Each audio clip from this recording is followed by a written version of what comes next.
রুমে যদি বন্ধ অবস্থায় টিভি থাকে তাহলে কি নামাজ আদায় করা যাবে? মোবাইল পকেটে নিয়ে নামাজ পড়া যাবে? ওযু করার পর বাচ্চার পেশাব হাতে লাগলে কি পুনরায় ওযু করব নাকি শুধু হাত ধুলেই হবে? ঘরে ছবি টানানো থাকলে সেখানে নামাজ শুদ্ধ হবে কি না? আজান চলাকালীন ওয়াশরুমে থাকলে মনে মনে আজানের জবাব দেওয়া যাবে কি?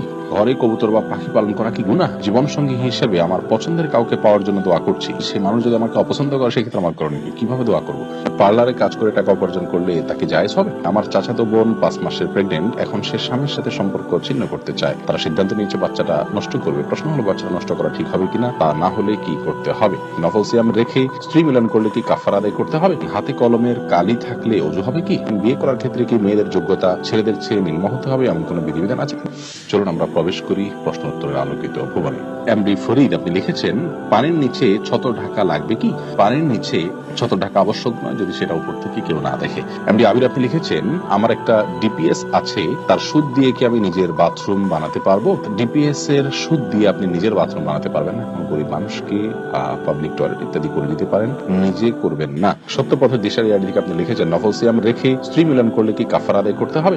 নফল সিয়াম রেখে যদি কেউ স্ত্রী মিলন করে তাহলে সেক্ষেত্রে কাফারা আদায় করতে হবে না, তবে সে কাজা রাখতে হবে। অনেক ওলামায়ে কেরামের মধ্যে কাজা রাখতে হবে না, যে বিশেষ করে হাম্বলি মাযহাবের ওলামায়ে কেরাম মনে করেন যে কাজা রাখতে হবে না, এবং সেক্ষেত্রে তারা মনে করে যে নফল কাজ ভেঙে ফেললে সেটা আবার পুনরায় করা আবশ্যক নয়, তবে হানাফি মাযহাব অনুযায়ী কাজা করতে হবে। কাফারা কোনো অবস্থাতে করতে হবে না, কারণ রমজানের রোজা শুধুমাত্র ভাঙলে সেক্ষেত্রে কাফারা করতে হবে। জুলেখা জাহান আপনি লিখেছেন, বিয়ে করার ক্ষেত্রে কি মেয়েদের যোগ্যতা ছেলেদের চেয়ে নিম্ন হতে হবে এমন কোনো বিধিবিধান আছে না? এমন কোনো বিধিবিধান নেই, এই ক্ষেত্রে কম বেশি হতে পারে, এর জন্য বিয়ে অশুদ্ধ হওয়ার কোনো কারণ থাকতে পারে না। তামিম খান আপনি লিখেছেন, মোবাইল পকেটে নিয়ে নামাজ পড়া যাবে? উত্তর হলো যাবে, কোনো অসুবিধা নেই, তবে নামাজ যাতে মনোযোগ নষ্ট না হয় সেজন্য সাইলেন্ট ইত্যাদি করে নেওয়া উচিত। প্রিন্স রাহুল আপনি লিখেছেন, আমার চাচাতো বোন 5 মাসের প্রেগনেন্ট, এখন সে স্বামীর সাথে সম্পর্ক ছিন্ন করতে চায়। তারা সিদ্ধান্ত নিয়েছে বাচ্চাটা নষ্ট করবে। প্রশ্ন হলো বাচ্চাটা নষ্ট করা ঠিক হবে কিনা, তা না হলে কি করতে হবে? বাচ্চা নষ্ট করা এটা হারাম সর্বাবস্থায়, যদি তারা কোনোভাবেই একসাথে থাকতে না পারেন, এবং শরীয়ত তালাক দেওয়ার আগে যে স্টেপগুলো নিতে বলেছে সেই স্টেপগুলো তাদের নেওয়া হয়ে গেছে, এই পর্যায়ে যদি তারা চলে যান, আল্লাহ মাফ করুন, যদিও তালাক এটা আল্লাহর কাছে সবচেয়ে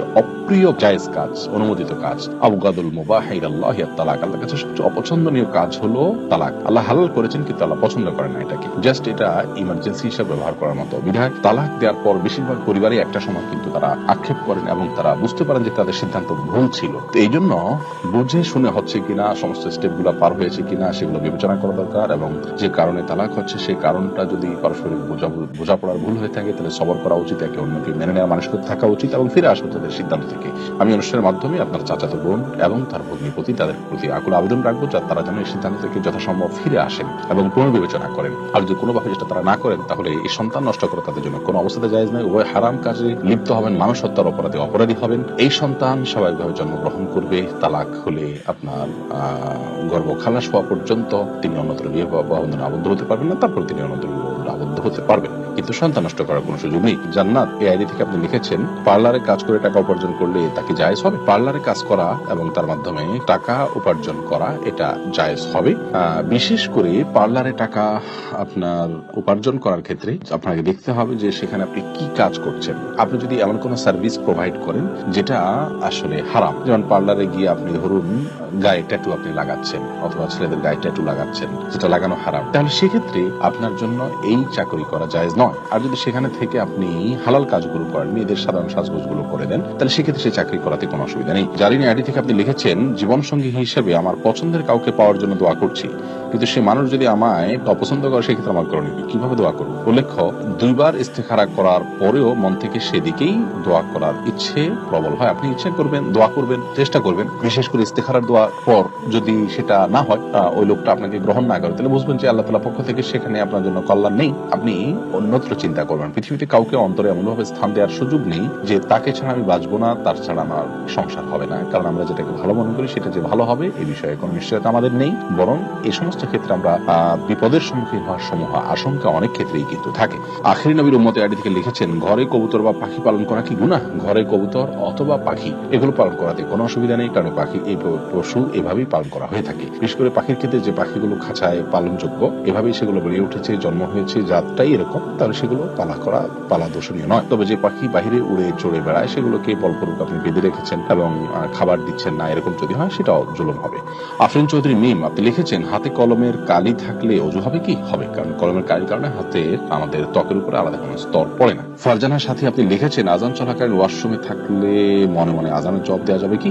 মনে মনে আজানের জবাব নয়, আজানের জবাব দিতে হবে মুখে। আপনি বাথরুমে থাকলে সেখানে তো আল্লাহর নাম উচ্চারণ করবেন না, এজন্য আজানের পরপর যদি বের হন তাহলে বাইরে এসে আপনি আজানের জবাব দিতে পারেন, অথবা আপনি দিবেন না। মনে মনে দিলে আপনি সেটা দিতে পারেন, আল্লাহর কাছে সওয়াব আশা করতে পারেন যে আমি চেষ্টা করেছি, আল্লাহ তাআলা সেজন্য সওয়াব দিতেও পারেন, কিন্তু আজান মূলত জবাব দিতে হবে মুখে, বাথরুমে সেটা করা যাবে না। অতএব করতে পারছেন না সেজন্য মনে মনে আপনি দিতেই পারেন, আপনার মনের সান্ত্বনার জন্য, এবং আল্লাহর কাছে সওয়াব আশাও আপনি করতে পারেন। আরিফুল ইসলাম আপনি লিখেছেন, ঘরে ছবি টানানো থাকলে সেখানে নামাজ শুদ্ধ হবে কি না? কোনো বাসা বাড়িতে কোনো অফিস যদি ছবি টাঙানো থাকে সেই জায়গায় সালাত আদায় করলে সালাত হয়ে যাবে, কিন্তু এরকম জায়গায় নামাজ পড়াটা মাকরুহ। নবী করিম সাল্লাল্লাহু আলাইহি ওয়াসাল্লাম একবার আয়েশা রাদিয়াল্লাহু আনহার বাসায় সালাত আদায় করছিলেন, সেখানে পর্দায় কিছু ছবি ছিল, তখন তিনি বলছিলেন যে ছবিগুলো আমার সালাতের মনোযোগ নষ্ট করছে, তুমি এটা সরিয়ে ফেলাও। তারপর তিনি সেখানে সালাত আদায় করেছেন। এজন্য বোঝা যায় ছবি টাঙানো থাকলে সেখানে সালাত আদায় করাটা অনুচিত, অনুত্তম, মাকরুহ। কিন্তু আপনার সালাত আদায় করলে এরকম জায়গায় সালাত হয়ে যাবে, বিকল্প জায়গা থাকলে অবশ্যই সেখানে সালাত আদায় করা উচিত। এর পাশাপাশি এই ধরনের কাজ করা, অর্থাৎ কোনো বাসা বাড়িতে ছবি, কোনো প্রাণীর ছবি টাঙানো অথবা কোনো প্রাণীর ভাস্কর্য রাখা,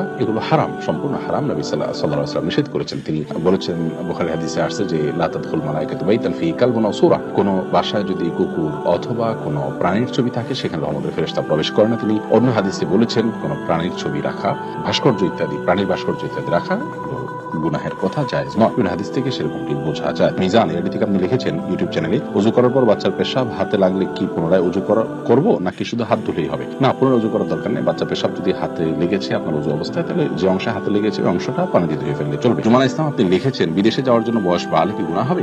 বিদেশে যাওয়ার জন্য যদি বয়স বাড়িয়ে লিখতে হয় যে এত বছর না হলে সেটি করা যাবে না, তাহলে সেক্ষেত্রে আপনি ওই বয়স বাড়িয়ে লিখেছেন, অবশ্যই সেটি গুনাহের কারণ হবে, কারণ মিথ্যা বলা সর্বাবস্থায় ইসলাম হারাম করেছে।